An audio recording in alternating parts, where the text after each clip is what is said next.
ঠিক আছে আৰু কি কৰিব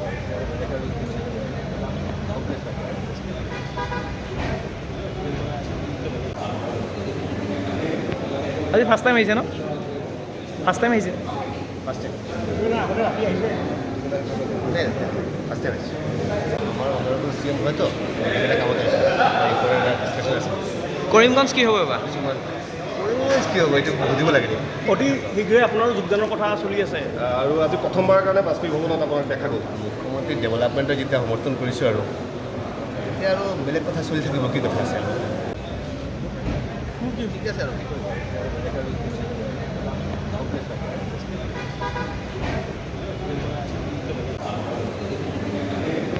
আজি ফাৰ্ষ্ট টাইম আহিছে ন? ফাৰ্ষ্ট টাইম আহিছে? ফাৰ্ষ্ট টাইম ফাৰ্ষ্ট টাইম আহিছে আমাৰ অনাৰটো চি এম হয়তো এটা কামত আহিছে ডিছকাশ্যন আছে কৰিমগঞ্জ কি হ'ব এবাৰ? কিছুমান কি হ'ব এইটো বুজিব লাগে নেকি অতি শীঘ্ৰে আপোনাৰ যোগদানৰ কথা চলি আছে আৰু আজি প্ৰথমবাৰৰ কাৰণে বাজপেয়ী ভৱনত আপোনাক দেখা গ'ল মুখ্যমন্ত্ৰী ডেভেলপমেণ্টৰ যেতিয়া সমৰ্থন কৰিছোঁ আৰু এতিয়া আৰু বেলেগ কথা চলি থাকিব কি কথা আছে আৰু